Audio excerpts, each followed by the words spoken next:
Assalamualaikum warahmatullahi wabarakatuh. Salam sejahtera untuk kita semua. Shalom, Om Swastiastu, Namo Buddhaya. Perkenalkan, nama saya Laurentius Parlian. Saya adalah mahasiswa dari Teknik Pengecoran Logam, program D3 dari Politeknik Manufaktur Ceper, Klaten. Oke, langsung aja kita mau belajar apa hari ini, Bang? Kita mau mempelajari apa itu tanur induksi, bagaimana prosesnya, proses menggunakannya, terus apa aja yang bisa dilakukan dengan tanur induksi ini. Asalnya seperti itu. Cuman yang akan saya jelaskan hari ini adalah versi saya dari apa yang telah saya pelajari, dan semoga dengan video ini saya bisa memberikan edukasi mengenai tanur induksi secara lebih baik dan juga bisa mudah lebih diterima oleh teman-teman semua. Oke, langsung aja next. Tanur induksi adalah tanur atau bisa juga disebut tungku listrik yang dimana panas diterapkan dengan pemanasan induksi logam. Keuntungan dari tungku induksi adalah proses peleburan hemat energi dan baik, dikendalikan bersih dibandingkan dengan kebanyakan cara lain peleburan logam. Nah, ini gambar yang di bawah ini adalah proses puring. Bukan puring, tappingnya dulu. Kemudian ini adalah salah satu foto dari salah satu perusahaan Indonesia. Cuman sangat disayangkan untuk di Indonesia ini keutamaan dalam safety-nya masih kurang. Cuman ya memang beginilah kondisinya. Oke, next. Rangkaian proses penggunaan tanur. Ini versi saya ya, tolong diingat ini versi saya. Jadi ini saya sudah membaginya ke dalam 4 bagian. Untuk prosesnya itu adalah memeriksa seluruh kendali tanur sebelum beroperasi. Ini harus benar-benar sangat diperhatiin. Oke. Kemudian yang kedua, mengoperasikan seluruh fungsi pada panel kendali mesin. Nah, tapi untuk mengoperasikan ini harus mengetahui sub-sub fungsi dari kendalinya, dari panel kendali tersebut. Jadi nggak asal-asalan ya. Kemudian yang ketiga, mengoperasikan mesin untuk membuat coran, kemudian memantau tanur selama proses pengecoran. Nah, ini untuk yang 3 dan keempat ini selama proses pengecorannya berlangsung. Kemudian next. Persiapan yang dilakukan. Nah, apa aja sih? Nah, yang pertama-tama itu ada melakukan inspeksi pada mesin tanur. Inspeksinya nanti akan dijelaskan berikutnya. Kemudian proses relining juga akan dijelaskan berikutnya. Kemudian menghitung perhitungan muatan yang hendak digunakan sebagai produk yang siap digunakan. Kemudian siap melaksanakan proses peleburan logam tanur induksi. Begitu. Oke, next. Maintenance atau perawatan. Oke. Nah, ini adalah salah satu gambar dari tanur induksi di bagian, kalau nanti misalkan teman-teman bermain ke salah satu pabrik pengecoran, ini adalah salah satu tanurnya. Nah, ini adalah pipa yang mengaliri air, yang dimana ketika air mengalir ini mendinginkan logam yang ada di dalamnya, yaitu koil, supaya tidak panas, mengalami pemanasan, dan akhirnya bisa berakibat fatal, bisa meledak dan sebagainya. Nah, air ini dibersihkan, maksudnya saluran ini dibersihkan guna mengambil truk-truk yang ada di dalam saluran ini. Nah, proses pembersihan truk ini menggunakan pompa yang disemprotkan kemudian ditampung. Nah, untuk proses pembersihannya ini menggunakan asam yang supaya bisa mengangkat truknya itu secara maksimal. Kemudian next, yaitu relining proses.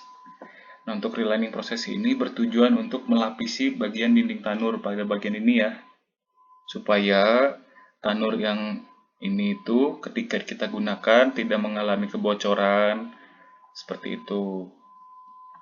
Kemudian next, untuk menyalakan tanur, yang pertama-tama yang harus diperhatikan adalah nah, ini adalah salah satu kontrol kendali yang ada pada tanur. Maaf berisik. Kemudian yang harus dinyalakan adalah bagian yang ini, yaitu adalah stop kontak yang paling utamanya untuk mengoperasikan tanur ini. Kemudian ini adalah kontrol untuk temperatur yang mau digunakan. Berikut adalah komposisi dari tanur induksi. Jadi harus benar-benar direncanakan ya. Dan ini adalah salah satu contoh bentuk komposisi target yang ingin dicapai pada satu kali proses peleburan.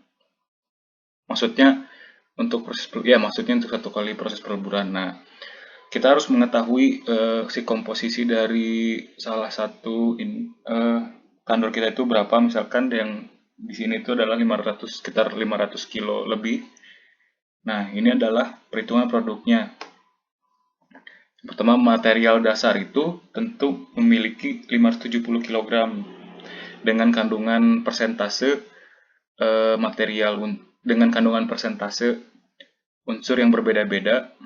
Nah, pokoknya harus 570 kg, tapi harus diketahui bahwa ketika kita melakukan proses peleburan ini tentu akan ada yang mengalami loss.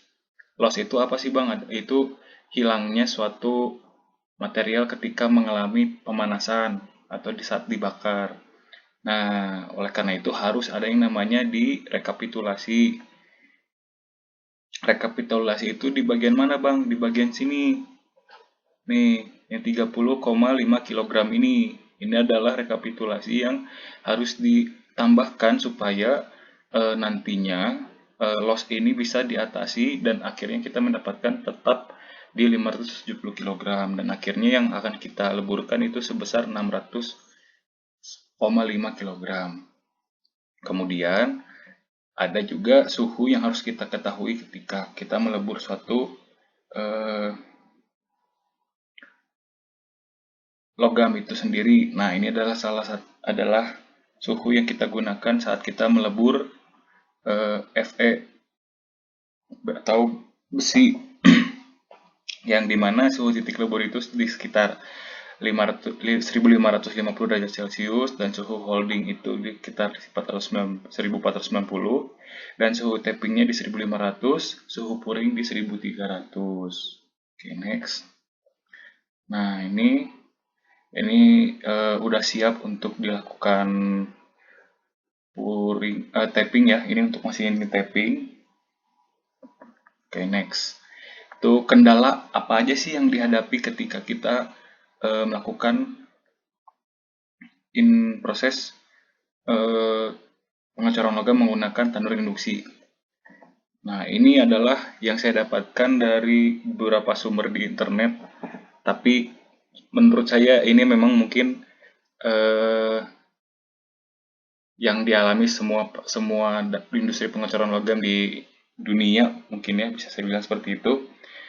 Memang yang paling pertama ini investasi biaya beban tetap dan cukup besar menuntut loading yang tinggi, itu benar. Biaya operasi yang besar juga menuntut tingkat kegagalan yang rendah. Kemudian dibutuhkan operator maupun teknisi berpengalaman dalam mengoperasikannya. Dan juga tingkat bahaya besar mengingat tandur ini menggunakan energi listrik yang sangat besar, kemudian biaya perawatan yang besar.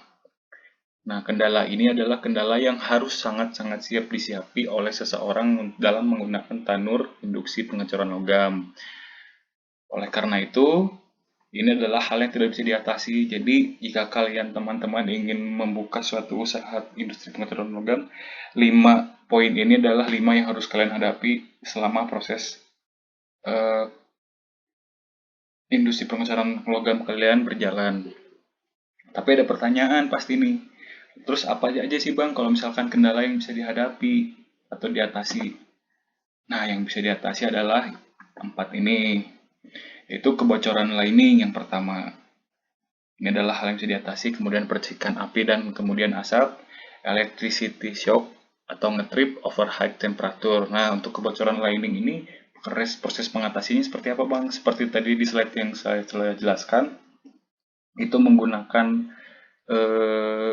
relining kembali supaya aman ketika kita menggunakan tanur induksi tersebut. Kemudian percikan api, kemudian asap. Nah, ini berhubungan dengan alat-alat safety yang kita gunakan selama kita melakukan proses pengecoran. Jadi emang harus safety ya teman-teman ya, jangan asal-asalan. Kemudian electricity shocket atau ngetrip, ini bisa dibilang mungkin listrik anjlok ya kalau di Indonesia, atau ngejepret. Nah, ini bisa diatasi dengan mematikan beberapa listrik yang tidak digunakan dalam satu pabrik. Kemudian yang ini overheat temperatur, kita harus mengerti ketika permasalahan ini terjadi karena ini bisa sangat-sangat berbahaya. Jadi kita harus paham penggunaan yang tepat terhadap tanur induksi kita ini.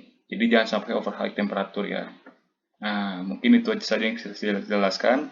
Mohon maaf bila ada kekurangan, bila ada yang bisa ditambahkan atau diberi saran, tolong komen di bawah. Mungkin itu saja yang bisa saya sampaikan. Terima kasih atas waktunya. Wassalamualaikum warahmatullahi wabarakatuh. Salam sejahtera, shalom, om swastiastu, namo buddhaya. Salam kebajikan. Dan jangan lupa untuk tetap di rumah, sama-sama belajar, dan tetap memerangi COVID-19. Terima kasih, teman-teman.